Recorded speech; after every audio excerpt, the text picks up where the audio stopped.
સહજાનંદ સ્વામી મહારાજની જય, બાપાશ્રીની જય, સદગુરુશ્રીની જય, સ્વામિનારાયણ ભગવાનની જય. તીર્થધામ શ્રી અબજી બાપાશ્રીની છતેડી બળદી આયોજિત આજની આપણી આ સત્સંગ સભામાં જોડાયેલ આપ સૌ મુક્તોને મારા દંડવત સહી જય સ્વામિનારાયણ. આપણે અત્યાર સુધી ગઈ 2-3 સભામાં પ્રથમનું 78મું વચનામૃત લીધું હતું, જે ચાલુ છે.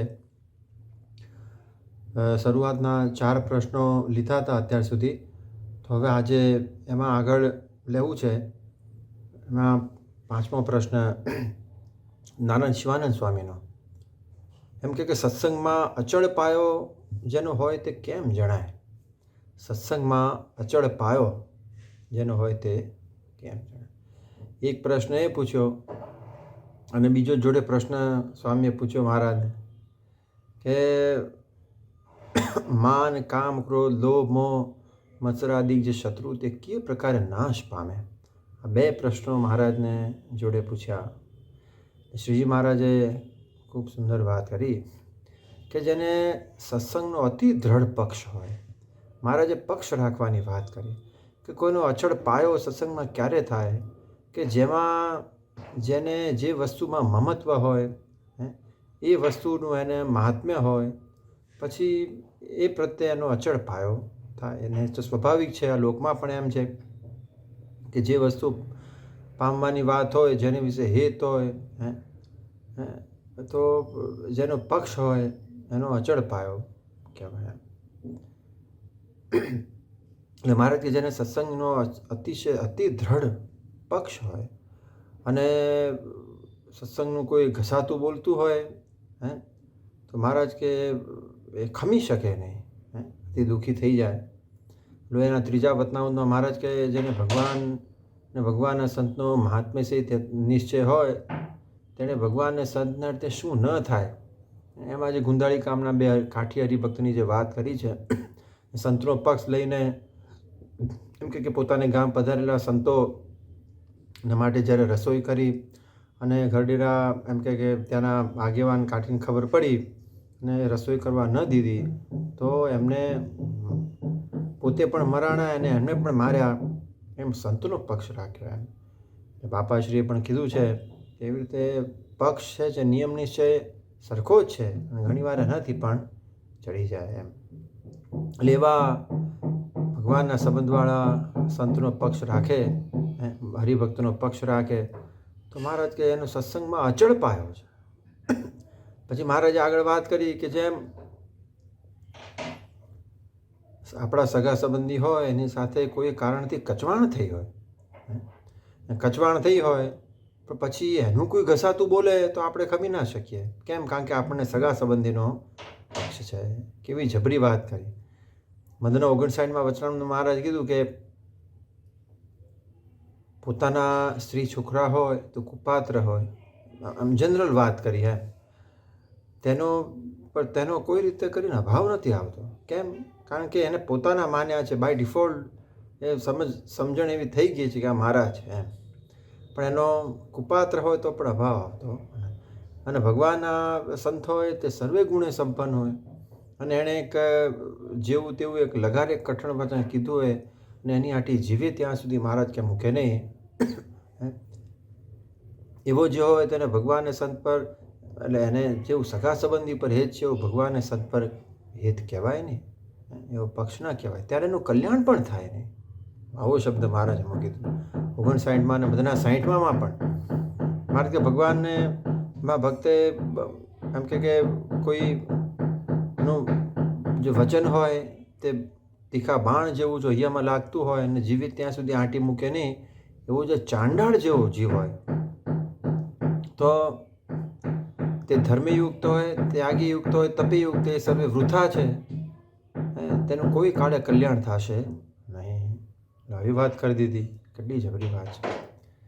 એટલે આપણને એમ થાય કે મહારાજે કેવી જબરી વાત કરી છે કે પોતાના સગા સંબંધી ઉપર હેત છે અને કોઈ કારણસર કચવાણ થઈ, તો મહારાજ કે પણ એનું ઘસાતું બોલે તો મહારાજ કે ખમી ન શકાય. એવી રીતે સત્સંગનું કોઈ ઘસાતું બોલે તો મહારાજ કે ખમી ન શકાય. એવો જે હોય મહારાજ કે એનો સત્સંગમાં પાયો અચળ છે. પછી મહારાજ કે એનો વાંધો નહીં. અને આવી રીતે પક્ષ રાખવાની વાત તો આપણે જાણીએ છીએ, ઘણી બધી જગ્યાએ મહારાજે વાત કરી છે. મધના 5મા વચનામૃતમાં મહારાજ કે લોકમાં એમ કહેવાય છે કે સાધુને તો સમદ્રષ્ટિ જોઈએ. મહારાજ કે શાસ્ત્રનો મત નથી. કેમ? કારણ કે થ્રુ પ્રહલાદાદિક મહારાજ કે જે ભગવાનના ભક્ત થઈ ગયા એમણે ભગવાનના ભક્તોનો જ પક્ષ રાખ્યો છે, પણ વિમુખ જીવનો પક્ષ રાખ્યો નથી. મહારાજ કે જો વિમુખનો પક્ષ રાખ્યો તો ગમે ત્યારે મહારાજ કે પડી જાય. એટલે કેટલી જબરી વાત કરી મહારાજ. એટલે મધના 15માં પણ મહારાજ આવી વાત કરી. મહારાજ કે ગમે તેવો કઠણ સ્વભાવ હોય ને એ પણ મહારાજ કે એવો એક કયો ઉપાય છે જે એક મૂકીને 1000 વિચારો કરે તો એ કઠણ સ્વભાવ ન ટળે, પણ એક વિચારને કરે તો ટળે. મહારાજ કે બહાર આપણું કોઈ કામ થતું હોય, કોઈ બહાર કામ બગાડી દે પછી એની કેવી રીસ ચડે, અથવા પોતાની મા બોન ઉપર ગાળો દે તો મહારાજ કે એનો કેવો અભાવ આવે છે. અને કોઈ એનું ભૂંડું કરે તો રાજી થવાય છે. આ વાત એટલે કરી કે મહારાજ કે જેનો પક્ષ હોય ને ત્યારે જ આવું થાય. મહારાજે જ વાત કરીને આ વચનામૃતમાં 78માં નાના શિવાનંદ સ્વામીના પ્રશ્નમાં કે જેમ પોતાના સગા સંબંધી જોડે કચવાણ થઈ હોય પણ એની જોડે કોઈ વિક્ષેપ કે કરે, એનું કોઈ આડો આવે તો એની જોડે સંબંધ ના રહે. એટલે પ્રથમના 57માં વચનામૃતમાં મહારાજે બીજા પ્રશ્નના ઉત્તરમાં આ જ રીતે વાત કરી કે સત્સંગમાં જે અચળ નિષ્ઠા, અચળ પાયો એ સત્સંગનો ખપ છે તો પણ અયોગ્ય સ્વભાવ રહેતા કેમ નથી ટળી જતા. મહારાજ કે જેને સત્સંગનો ખપ છે અને જો અયોગ્ય સ્વભાવ નથી ટળતા તો ત્યાં એને ક્યાં સુધી પૂરો સત્સંગનો ખપ છે. સત્સંગનો ખપ નથી, જો ખપ હોય તો ટળી જાય. પછી મહારાજે આગળ વાત કરી કે જેમ પોતાનો અતિ બહુ સારો મિત્ર હોય પણ એણે આપણા ભાઈને મારી નાખ્યો હોય પછી એની જોડે મિત્રતા રહે નહીં. કેમ? મહારાજ કહે કારણ કે મિત્ર કરતાં ભાઈનો સંબંધ અધિક છે. એટલે મહારાજ કે એવો જો કઠણ સ્વભાવ હોય મહારાજ કે સત્સંગના ખપવાળો હોય ને ટાળી દે. એટલે મહારાજ કે જેનો પક્ષ હોય એને અર્થે શું ન થાય. મધના 61માં વચનામૃત, મધના 60માં પણ મહારાજે વાત કરી કે ભગવાનથી જે વિમુખ હોય એનો પક્ષ તો ત્યાગ્યો જોઈએ. અને ભગવાનથી જે વિમુખ હોય તેનો પક્ષ રાખે તો મહારાજ ગમે ત્યારે વિમુખ થાય. મહારાજે કીધું ને એમાં જ આગળ કે ભગવાનના ભક્ત સાથે કેવી રીતે વર્તવો, તો કે જેમ જળમાં લીટી કરે અને પછી એક થઈ જાય એવી રીતે જો ભગવાનના ભક્ત સાથે વિક્ષેપ થયો હોય ને એવી રીતે વર્તે તો એને જ ભગવાન એમ કે સત્સંગને એમ કે એનો દ્રઢ પાયો છે, એ જ પૂરો ભક્ત છે, યથાર્થ ભક્ત છે. આવા શબ્દ મહારાજ એના માટે વાપરે. મધના 61માં વચનામૃતમાં પણ મહારાજ નિયમ નિશ્ચય પક્ષની વાત કરી. મહારાજ કે જેમ મા બાપ એમ કે સ્ત્રી હોય તે પોતાના પતિનો પક્ષ રાખે છે અને પુત્ર હોય તે પોતાના મા બાપનો પક્ષ રાખે છે. એવી રીતે એકબીજાનો પક્ષ સહેજે મહારાજ કે રહેતો હોય છે. એવી રીતે ભગવાનના જે ભક્ત ખરા હોય, સત્સંગી હોય ને ભગવાનના પંચવર્તમાનને સર્વોપરી ઉપાસના યુક્ત હોય એવા ભક્તનો મહારાજ કે દુઃખે દુઃખી થાવું ને એવાનો પક્ષ રાખવો. એટલે જ મધના 60માં વચનામૃતમાં એના પહેલાં આગળ મહારાજે સુંદર વાત કરી કે ભગવાનના ભક્તનો જો પક્ષ રાખે તો શાસ્ત્રમાં એમ કહ્યું છે કે એના પંચ મહાપાપાદિક જે મોટા પાપ હોય તે પણ સર્વે નાશ પામે. એવી રીતે ભગવાનના ભક્તનો પક્ષ રાખ્યાનો પ્રતાપ છે. મહારાજ છેલ્લાના 7મામાં મહારાજ શું કહે છે કે મહારાજ કે અમારા અંતરનો જે સિદ્ધાંત છે એ કહીએ છીએ કે જેને પોતાનું કલ્યાણી છું તેને ભગવાનને સંતથી ઉપરાંત બીજું આ જગતમાં કાંઈ નથી.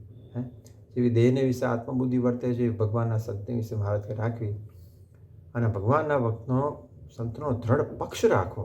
ત્યાં પક્ષની વાત કરી. મહારાજ કે પક્ષ રાખતા આબરૂ વધો અથવા ઘટો, માન થાવ અથવા અપમાન થાવ, દેહ જીવો કે મરો, કેટલી બધી એક્સ્ટ્રીમ લેવલની વાત મહારાજ કરી. એટલે જ આ ગુંદાળી કામના જે બે કાઠીની જે વાત મહારાજે લોયાના 3જા વચનામૃતમાં કરી, પક્ષ રાખવાની વાત કરી.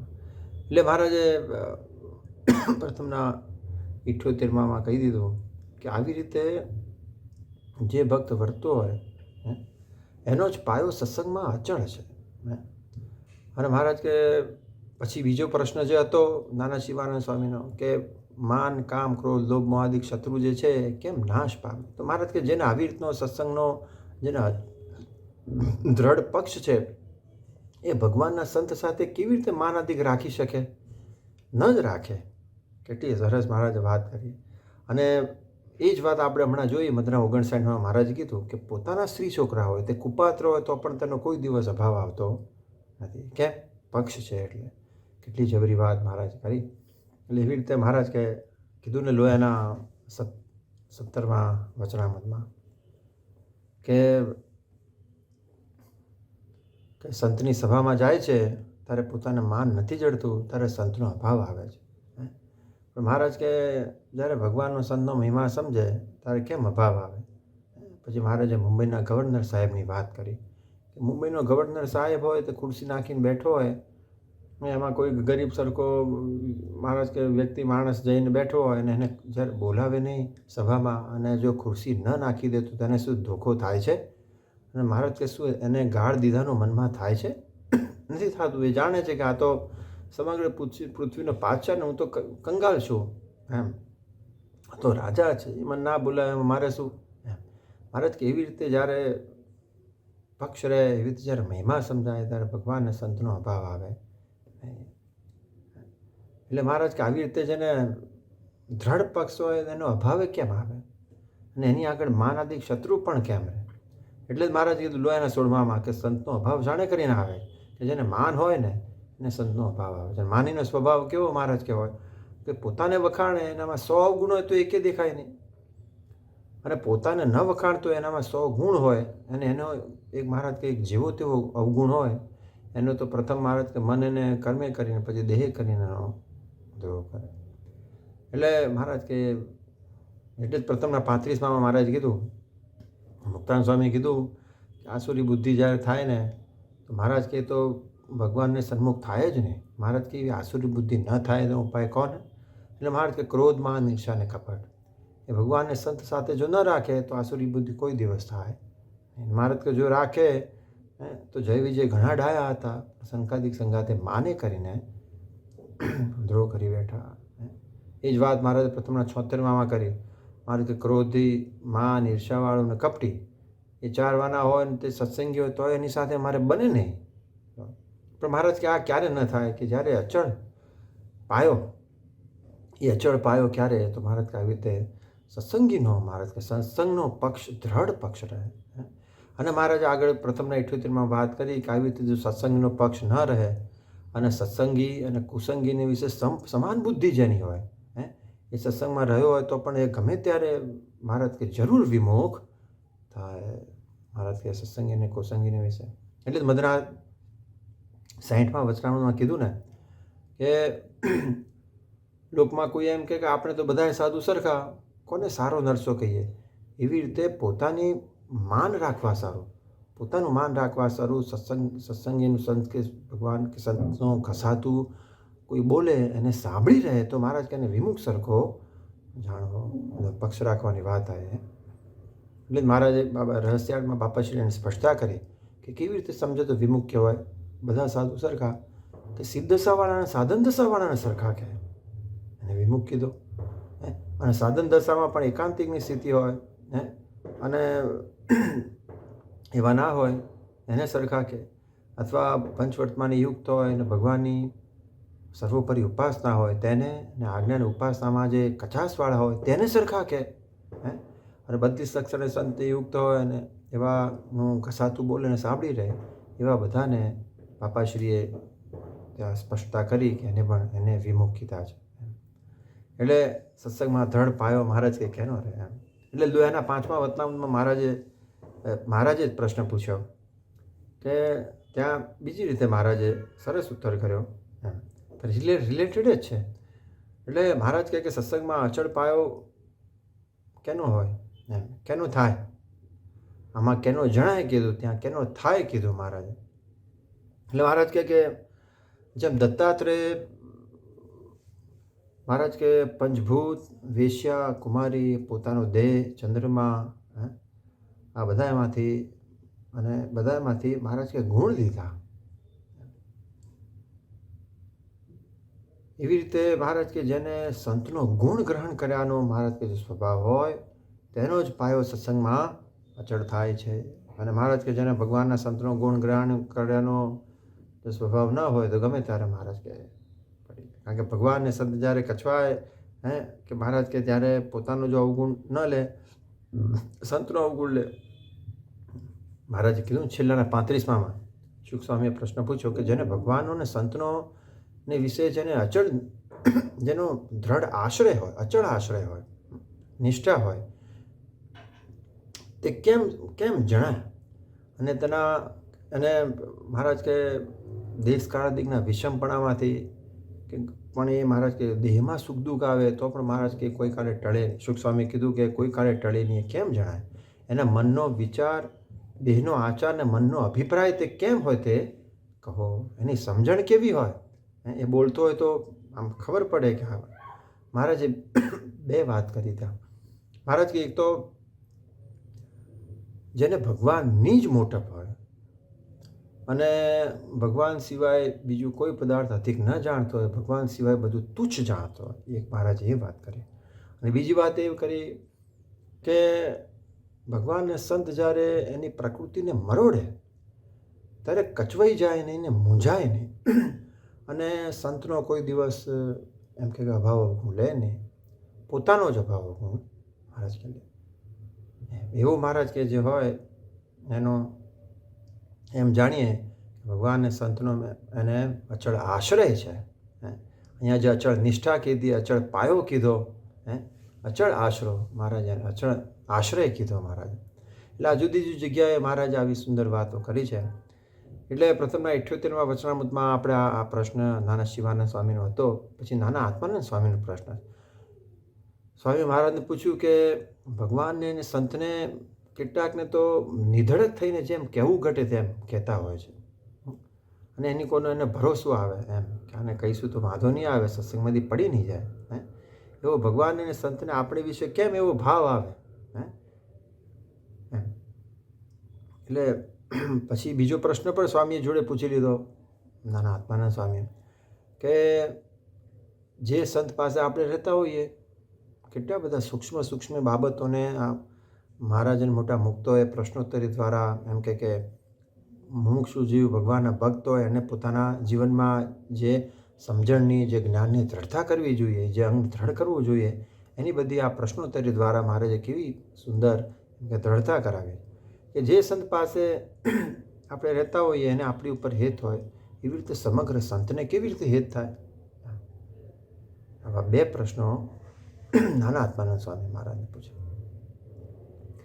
મહારાજ કે ભગવાન ને સંત કેટલાકને નિધડક થઈને કહેતા હોય છે, પણ આપણને પણ નિધડક થઈને કહે તો એમને એવું ક્યારે એમ થાય કે આને નિધડક થઈને કહીશું તો વાંધો નહીં આવે એમ, એ પ્રશ્ન.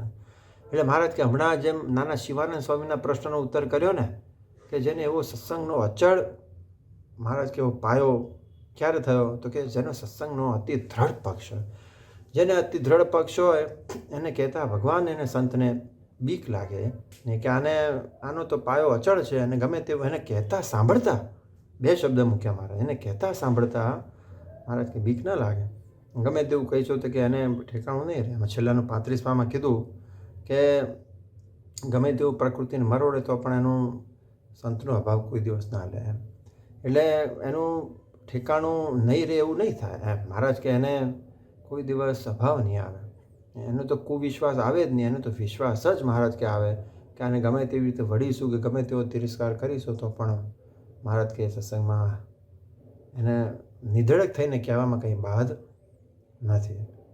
કારણ કે પછી ફોર્માલિટી માટે મહારાજ કે એને તો કેટલાકને સાચવવા પડે, કારણ કે પોતાના માન્ય ના હોય એને સાચવવા પડે. પણ જેને પોતાના માન્ય હોય એને જ કહેવામાં કોઈ રીતે, અને લોકમાં પણ એમ જ કહેવાય એમ કે પોતાના જે કહેવાતા હોય એને આપણે જેમ છે એમ યથાર્થ કહી શકીએ એમ. અને પછી બીજો જે પ્રશ્ન હતો એનો મહારાજે એવો ઉત્તર કર્યો કે જે સંત પાસે આપણે રહેતા હોઈએ અને એવું જેવું એને આપણા ઉપર હેત હોય બીજા સમગ્ર સંતને કેમ રહે? તો સમગ્ર સંતને ત્યારે રહે કે જે સંત પાસે આપણે રહેતા હોય એનું કોઈ કારણથી મહારાજ કે એની સાથે આપણને ન બન્યો, કે કોઈની સાથે રહેતા હોય ન બન્યો, બરાબર. અને પછી કોઈ બીજા પાસે જાય, બરાબર, ત્યારે જેની પાસેથી 4 અક્ષર શીખ્યો હોય, બરાબર, જેની પાસેથી શીખ્યો એનો કોઈ અભાવ અવગુણ લે, હે, તો કચવી જાય. અને એમ એનો પક્ષ રાખે, એમ કે એનો ગુણ લે. એટલે બીજા સંતને પણ એમ થાય કે ઓહો, કે જેની પાસે આ 4 અક્ષર શીખ્યો છે એનો ગુણ મૂકતો નથી. એવી રીતે મહારાજ કે જે વર્તો હોય તો સમગ્ર સંતને પણ હેત રહે કે ઓહો, અમારી જોડે અત્યારે રહે છે, પણ અમારી જોડે ના બન્યું, બીજા પાસે જશે તો અમારો અવગુણ બીજાને નહીં કહે, અમારો અવગુણ નહીં લે. અને જેની પાસે રહેતો એનો અવગુણ કહે તો બધાને એમ કે આ તો કૃતજ્ઞ પુરુષ છે, આગળવાળાની જોડે ના બન્યું, એનું આટલું જે શીખ્યો એનો ગુણ નથી, એનો અવગુણ જ લે છે. અમારી જોડે જ્યારે નહીં બને ત્યારે પણ અમારો પણ અવગુણ લે છે. મહારાજ કે એવી રીતે જેની વિશાળ ગુણ લેવાની દ્રષ્ટિ હોય, આ ગુણ લેવા માટેનો જ મહારાજ કે સત્સંગમાં તો પછી અચળ પાયો, તો અચળ નિષ્ઠા, દ્રઢ પક્ષ. અને મહારાજ કે એવી રીતે સંતને બે ધડક થઈને કહેવામાં વાંધો આવે નહીં. અને મહારાજ કે એવો હોય ને એના ઉપર જ સમગ્ર સંતની હેત. આ બધી વસ્તુઓ એમ કહે કે મહારાજે કીધી ને એકબીજા જોડે સંકળાયેલી છે. પછી આગળ થોડો સમય છે, બીજા એક પ્રશ્ન લઈ લઈએ. મહારાજે ને દહરાનંદ સ્વામીએ પ્રશ્ન પૂછ્યો કે ભગવાન તો મન વાણી થકી પર છે, અક્ષરાતીત છે. મન વાણી થકી પર ને અક્ષરાતીત એવા ભગવાનના ભક્તને જાણ્યામાં કેમ આવે? યતો વાચો નિવર્તન્તે અપ્રાપ્ય મનસા સહ. મન વાણીથી પર છે, અક્ષરાતીત છે. અક્ષરાતીત શબ્દ વચરાવણમાં ઘણી બધી જગ્યાએ આવે છે. એટલે મધના 31ના રહસ્યાર્થમાં અક્ષરાતીત, સર્વેથી પર ને અક્ષરાતીત એવા જે પુરુષોત્તમ ભગવાન, તે પુરુષ રૂપે કરીને માયાને વિશે વીર્યને ધારે છે. અક્ષરાતીત કયા અક્ષરથી પર સમજવા એવો રહસ્યાર્થમાં પહેલો જ પ્રશ્ન છે મધના 31માં. એટલે બાપાશ્રીએ સ્પષ્ટતા કરી કે શ્રીજી મહારાજનું જે તેજ છે તે મૂળ અક્ષરાદિક સર્વેનો આત્મા છે. એ તેજને મહારાજે અક્ષર નામે કીધું છે. અને શ્રીજી મહારાજ પોતે અક્ષરથી અતીત કહેતા પોતે પર છે. હવે આ પર શબ્દ જે કીધો એ પર એટલે પૃથક નહીં. એની સ્પષ્ટતા બાપાશ્રી મધના 3જા વચનામૃતના રહસ્યાર્થમાં કરી. કારણ કે મધના 3જા વચનામૃતમાં મહારાજ કે પોતાને બ્રહ્મરૂપ માનવું ને પછી એમ સમજવું બ્રહ્મથી પરબ્રહ્મ છે તે નોખા છે એમ. હવે નોખા શબ્દ તો ગડમથલ કરે એવો જ હોય ને એમ. પણ મહારાજ બાપાશ્રી એની સ્પષ્ટતા ખૂબ સુંદર કરી. કાર્યકારણ ભાવે, આધાર આધેય ભાવે અને શરીરી ભાવે, દ્રષ્ટા દ્રશ્ય ભાવે, આવા ભાવે કરીને નોખા કીધી છે. પણ સ્વામી સેવક ભાવે નોખા પોતાના તેજને અને પોતાને નથી કીધા. આ મહારાજે મોટા મુક્તોએ બાપાશ્રીએ ખૂબ એની સુંદર સ્પષ્ટતા કરી. એટલે જ્યારે અક્ષરાતીત એવી વાત આવી, અક્ષરથી પર અક્ષરાતીત એવા જે પુરુષોત્તમ ભગવાન છે, આવો શબ્દ પ્રથમના 51માં મહારાજ વાપર્યો. અક્ષરથી પર અક્ષરાતીત. પહેલાં અક્ષરથી પર કીધા, પછી પાછા અક્ષરાતીત કીધા. એટલે પહેલાં કીધા એ મૂળ અક્ષરને કીધા, અને અક્ષરથી પર કહેતા મૂળ અક્ષરથી પર પોતાના તેજ રૂપી અક્ષરધામ તે થકી પણ પોતે પર કહેતા પોતે શ્રેષ્ઠ છે. એટલે બાપાશ્રી આ સમજાવ્યું કે જ્યારે અક્ષરાતીત કહેતા પોતાના તેજથી પોતાને પર કીધા, એટલે પોતાના તેજથી મહારાજે પોતાને શ્રેષ્ઠ કીધા. પણ પર એટલે જુદા નથી કીધા. જેમ સૂર્યનું તેજ સૂર્યની મૂર્તિથી જુદું નથી, એમ મહારાજ કે જુદું નથી. પણ સૂર્યનું તેજ સૂર્યની મૂર્તિને આધારે છે. એટલે આધાર આધેય ભાવ.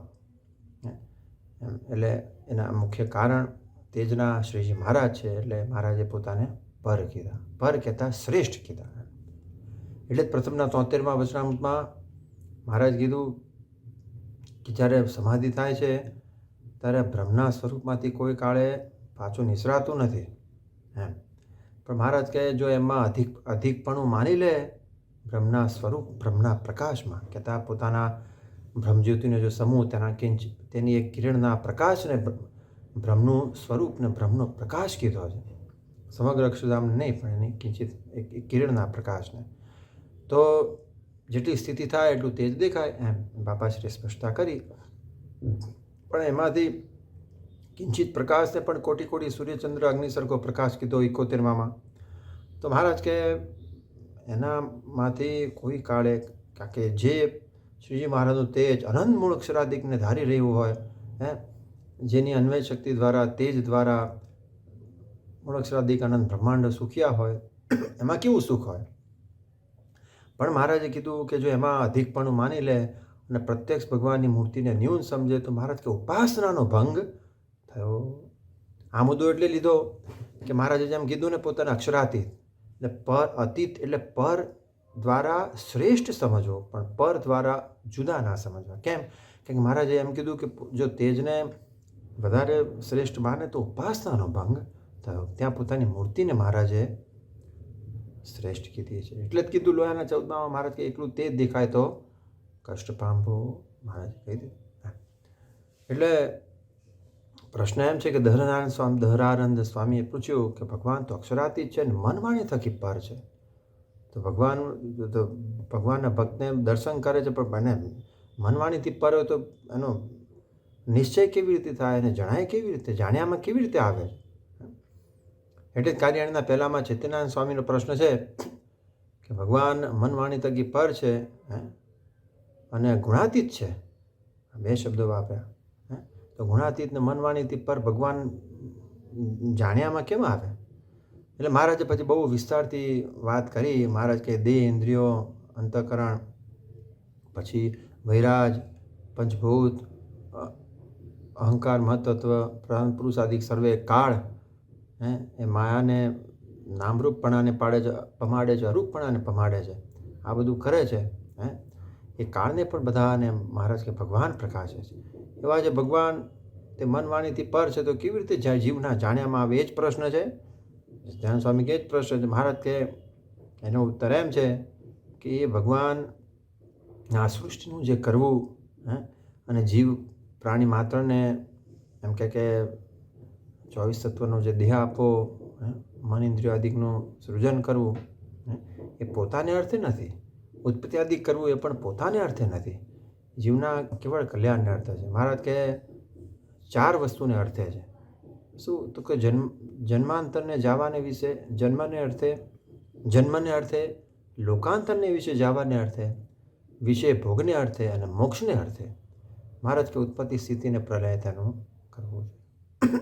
માટે મહારાજ કે ઉત્પત્તિ કરે છે તે પણ જીવના કલ્યાણને અર્થે કરે છે, સ્થિતિ કરે છે તે પણ જીવના કલ્યાણને અર્થે કરે છે અને પ્રલય કરે છે તે પણ જીવના કલ્યાણને અર્થે કરે છે. કારણ કે જો પ્રલય ન કરે તો મહારાજ કે અનેક પ્રકારની સંસ્કૃતિ કરીને થાક્યા જ જીવ તેના દુઃખની વિશ્રાંતિને અર્થે મહારાજ કે પ્રલય કરે. એવા જે ભગવાન મહારાજ કે એ પોતે દયા કરીને જ્યારે અહીંયા પ્રગટ થાય અને પોતે દયા કરીને સંકલ્પ કરે કે જ્ઞાની અજ્ઞાની મનુષ્ય જેવા દેખો, તો પછી જીવના જાણ્યામાં કેમ ના આવે? જરૂર આવે. એટલે પ્રથમના 51માં મહારાજે પૂર્ણાનંદ સ્વામીના પ્રશ્નના ઉત્તરમાં પણ એમ જ પૂછ્યું કે માયિક ઇન્દ્રિય કરીને માયિક વસ્તુ જાણ્યામાં આવે. ભગવાન તો માયા થકી પર છે. તો જો માયિક ઇન્દ્રિય કરીને ભગવાન દેખાણા તો ભગવાન પણ માયિક ઠર્યા. એટલે મહારાજે ત્યાં પણ એ જ કીધું કે આવા અક્ષરાતીત પૂર્ણ પુરુષોત્તમ ભગવાન દયા કરીને અહીંયા જ્યારે પધારે છે ત્યારે જે જીવ સંતનો સમાગમ કરીને આવા ભગવાનનો જેમ યથાર્થ નિશ્ચય કરે છે અને મહારાજ કે ધ્યાને કરીને દેખે છે અને ભગવાનની મૂર્તિનો જ્યારે સાક્ષાત્કાર થાય છે એમ ભગવાનની દયાથી ભગવાનને લઈને હીરે ગાડીને હીરો મેંધા એમ ભગવાનને સંતને પ્રતાપે કરીને મહારાજ કે અમારો નિશ્ચય થાય છે. અને મહારાજ કે આ માયિક ચક્ષુ એ વાસ્તવમાં નિશ્ચય થતો નથી. વાસ્તવમાં નિશ્ચય અનુભવે નિશ્ચય મહારાજ કે જીવ સત્તા અને ભગવાનની ઈચ્છાથી જ્યારે પુરુષોત્તમ રૂપ થાય ત્યારે પુરુષોત્તમ વડે જ પુરુષોત્તમનો નિશ્ચય થાય છે. એટલે મનવાણી થકી પર અક્ષરાતીત એવા પુરુષોત્તમ ભગવાન દયા કરીને મહારાજ કે પ્રથમને 78માં એ જ પ્રશ્નનો ઉત્તર કર્યો. મહારાજ કે જ્યારે અહીંયા પ્રગટ થાય ત્યારે જે જીવ સંતનો સમાગમ કરે એના પ્રતાપે કરીને ભગવાન દયા કરીને એના જાણ્યામાં આવે. એવો મહારાજે ઉત્તર કર્યો દહરાનંદ સ્વામીના પ્રશ્ન. પછી આગળ પ્રશ્ન છે કે ભગવાન રાજી કેમ થાય? મહારાજ કે જેને ભગવાનને રાજી કરવા હોય તો એણે દેહના સુખને ઈચ્છવું નહીં. 3 વસ્તુ મહારાજે કહી. દેહના સુખને ઈચ્છવું નહીં, અને ભગવાન જેમ કહે તેમ મહારાજ કહે એના વચનમાં રહેવું, ભગવાનની આજ્ઞામાં રહેવું. અને ત્રીજું મહારાજ કહે દર્શનનો લોભ રાખવો નહીં. દેહના સુખને ઈચ્છવું નહીં, દર્શનનો લોભ રાખવો નહીં. મહારાજે લોયાના છઠ્ઠામાં કીધું ને કે મહારાજ કે કઈ ઠેકાણે હેત રાખવું, કઈ ઠેકાણે ન રાખવું. મહારાજ કે અમે સામાન્યપણે મહારાજ કે સભામાં બોલતા હોઈએ કે બુરાનપુર કે કાશી કોણ જશે, અને મહારાજ કે કોઈ બોલે નહીં. પછી એ વખતે મહારાજ કે ઊભો થઈને એમ કે મહારાજ કહો તો તમે કહો તો હું જાઉં. એવી રીતે મહારાજ કે ત્યાં દર્શનનો પણ લોભ ન રાખે. ભગવાનની આજ્ઞા કરીને જો ત્યાં જાય તો મહારાજ કે ભગવાનની અતિશય પ્રસન્નતા એના ઉપર થાય છે. કેટલી જબરી વાત છે.